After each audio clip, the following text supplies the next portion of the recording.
Okay, Internet, it's time to talk about Grand Theft Auto 6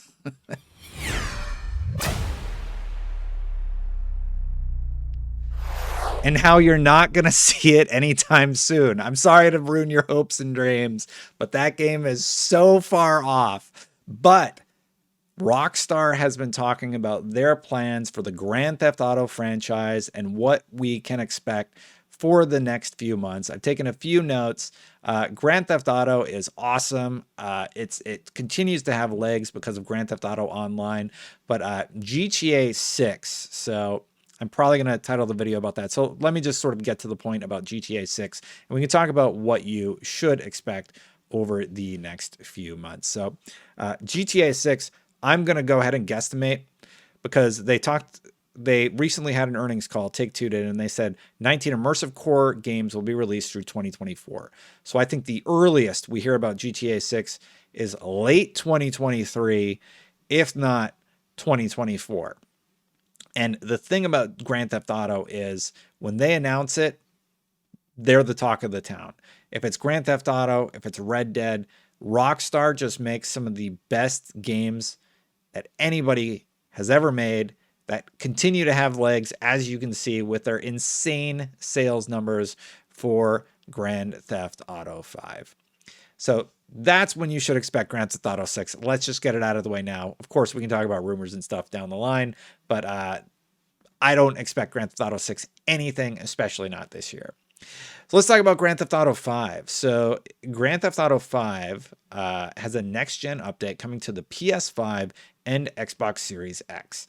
That is coming on November 11th. And here's a quote from what Rockstar has said about that Grand Theft Auto 5 update, which I'm stoked for, actually. I know we sort of get cynical about, another Grand Theft Auto thing. It's not that exciting. But you have to remember, like, look at everything that they've managed to do with these updates lately on the next-gen consoles. It's really, really cool. Who knows what they're going to add? Maybe it just throws ray tracing on everything because it's an older game and they can do some really, really neat stuff with it, right? And look at what they did with Legendary Edition of Mass Effect. It was awesome. So anyway, here's what they say about their plans for that update. The new generation versions of Grand Theft Auto 5 will feature a range of technical improvements, visual upgrades, and performance enhancements to take full advantage of the latest hardware, making the game more beautiful and more responsive than ever. Anyway, that's just a quote from the blog post about the update. So I have to imagine higher frame rates, native 4K.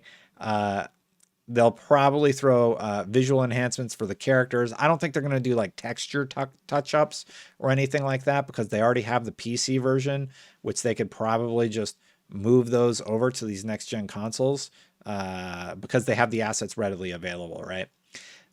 But it's Rockstar, so I have to imagine they're going to do as much as these consoles possibly can and modernize those games.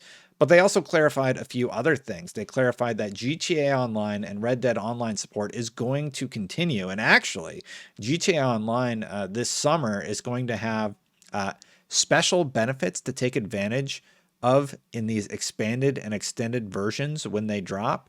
And a lot of people have been correlating the drop of this, which is in November, with the 20-year anniversary of Grand Theft Auto 3, which Rockstar has been teasing. There are fun surprises in the works. A lot of people have come to the conclusion or have hopefully guessed that that involves some sort of GTA 3 port into the Grand Theft Auto 5 world, but this is tied to Grand Theft Auto Online. So here's my guess about what's going to happen. I think that there's going to be a heist mission or something that somehow ties in characters from Grand Theft Auto 3, or maybe you have the silent protagonist from Grand Theft Auto 3 and you have to do a mission for him, and it's sort of tongue-in-cheek. They're better at nailing the humorous tone than I could right now off the top of my head, and I think that would be a really, really nice way to show that their love for Grand Theft Auto 3 in a fun way. I'd be really, really excited to see if they go bigger than that, but it will be tied to GTA Online for sure. So just generally, this was an earnings call, right? So they're talking about everything they got planned for the Grand Theft Auto games, how insane the sales were. I didn't take sales numbers because I didn't think you guys would be interested, but let's guess what?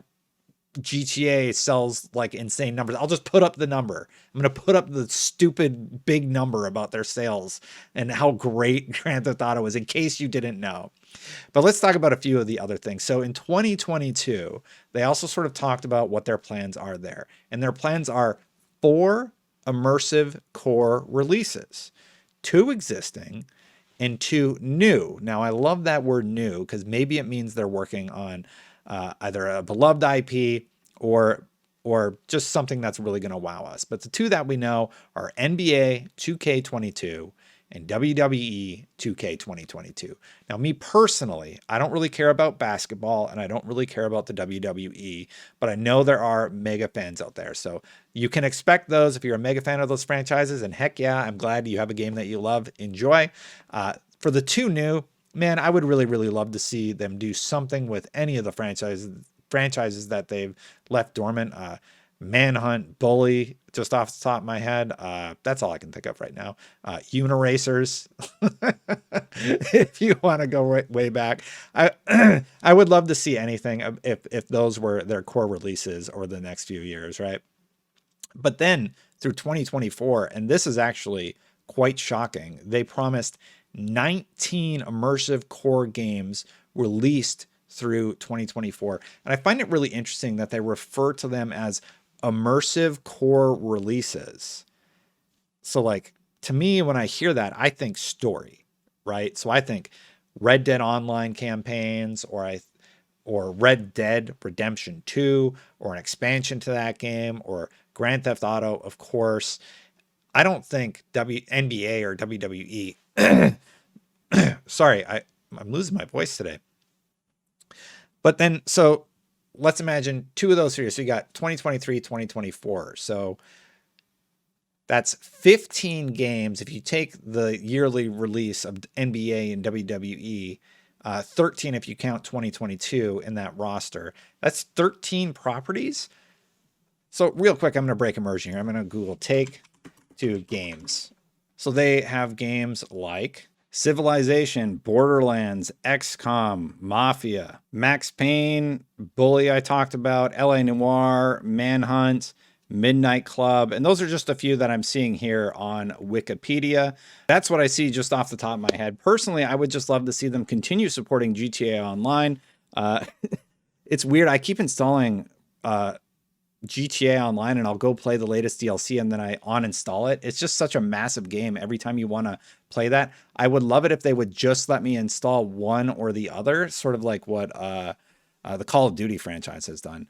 But anyway, that's the update. So we covered off on GTA 6. Don't expect that until late 2023, announced 2024 more likely. We got a big GTA 5 update coming. We have something planned for GTA 3, continued support for GTA Online, continued support for Red Dead Online, 4 immersive core games in 2022, 2 of which we know, and 2 we do not. And then 19 games released through 2024. Take-Two, man, they are making moves. They've never really failed, and they will continue to rock it. Thank you so much for watching this video. What do you think those 19 games are? Let me know in the comments below. Just put your list of 19 games. It'll be a fun exercise and we can talk about it later. Thank you so much for watching. I'm going to catch you for the next one. Have a great day, everybody. Have a great weekend. I'll see you for the next time. Oh, don't forget to subscribe. Oh, and if you like these videos, don't forget to hit that subscribe button. I put it in a jump cut because I forgot to say this.